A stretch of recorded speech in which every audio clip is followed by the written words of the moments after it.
I'm Steven with SideLine Scout, and here today with me is David Boudia. Yeah, thanks for having me, guys. So has SideLine Scout helped you prepare? Now you're competing on the Springboard. Mm-hmm. Oh yes. So how has that been a tool for you to move from the platform to the Springboard? Yeah, I think because I've had sideline and the transition, Springboard is a totally different beast than it is on platform. Platform, it doesn't move. It's still difficult. It's still super technical. But because I've done it for so long, and I'm not saying I have the answers of what makes a perfect platform dive, but I kind of had a good foundation. Where Springboard, it's totally different. It moves. There's so much more variables to the dive. The body position's a lot more crucial. You can get away with it on platform, but Springboard, any fine little detail that's out of place, it's harder. Springboard's harder to dive because of the variable of the bouncy thing underneath you. And so transitioning from that, we spent months and months trying to be able to lay a foundation where I could be successful on Springboard for a career, and being able to have that tool of filming the dive. Okay, this one didn't go well. Let's sit down with Coach Soldati and put it side by side to one of the best in the world that's doing this dive, and figure out my arm position is at this point.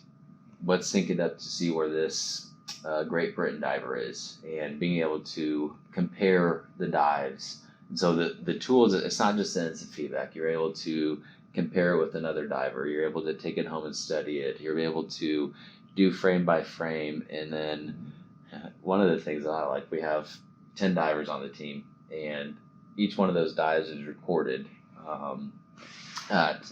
So let's say Steele is doing this dive, and all of the dives that he's done is mixed in with mine. Well, I can just take my name and put the only one on the iPad and not have to worry about scrubbing through where's my dives at. But I don't know, I think the innovation of sideline has helped us train more efficiently. And so I don't think we can train as many hours as the Chinese do. That's what they're doing at every waking moment. So instead of training harder, one of the things we can do is train smarter. And I think that's what sideline has helped Purdue do at our facility. So what prompted you to take on that challenge of the Springboard? I think the Springboard was needed for kind of a refreshing start to the next stage of my career. So I've done platform since I was 13 years old. I went to 3 Olympics, and it's not like I was thinking what else do I have to accomplish up there. It was kind of I need something else to break myself out of the mundane. I need the challenge of something I've not conquered before, because my competitiveness is like, I need something that I am not perfect at, or that I can't do as well. And obviously platform, I'm not perfect at it, but going into Springboard, I'm definitely not perfect at it. So the challenge of it has made it appealing, and then also the aspect of just the refreshing start of my sport, getting something else into the career. So how has a failure or apparent failure set you up for success in the future? I think that you look back on my career, or any athletic career, or any successful person, and they'll tell you that their failures have helped them succeed. And so I think I've had more failures than I have had success. And I think the Olympic motto and the Olympic movement that says the most important thing about the Olympic Games is not to win, but to take part, just as the most important thing is not the triumph, but the struggle. And so the struggle in my sport has helped me become successful on those competition days. So the failure, the setbacks, the wins that you wanted so badly that you didn't have, the tears that you've walked away with because you're devastated about a performance, has helped build me into a diver that I'm able to step into a competition knowing that I can win, knowing that I've suffered kind of the struggles and the setbacks to help hopefully get on the podium and hear that national anthem play on that competition. Do you have a favorite failure?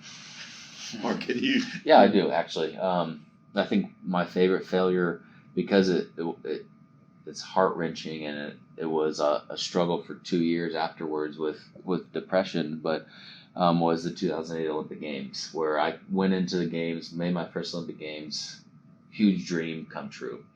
But I also had dreams of getting on the podium and medaling, and we were 3 points out from bronze and 10 points out from silver in the synchronized event at that games. And but that one was like, all right, we're close, but I still have individual.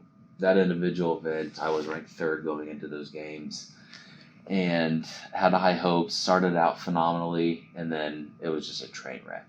And I remember leaving that competition like feeling like a failure, feeling I let my country down, feeling like I let my coach down, my family down, and sat in the bathroom at this closing banquet that evening, bawling my eyes out. I was 19, but it took everything out of me. And then it was kind of like, man, that was what the Olympics was about. I don't want anything to do with it. But it was that defining moment that has helped jumpstart my Olympic success starting in London. So I wouldn't want to walk through it again, but I would never take it away. I think that's maybe something that a lot of people don't realize, that pressure that athletes in your position probably have because of, it's that deal of you've got all this support and everything, but also you put on your shoulders, that you want to make them happy. They Right. want you to succeed, but then if things don't go the way, then you put all that on yourself because now you feel like you've let them down, even though you haven't. Right. But I could see where a lot of athletes could have that feeling because that wasn't the plan.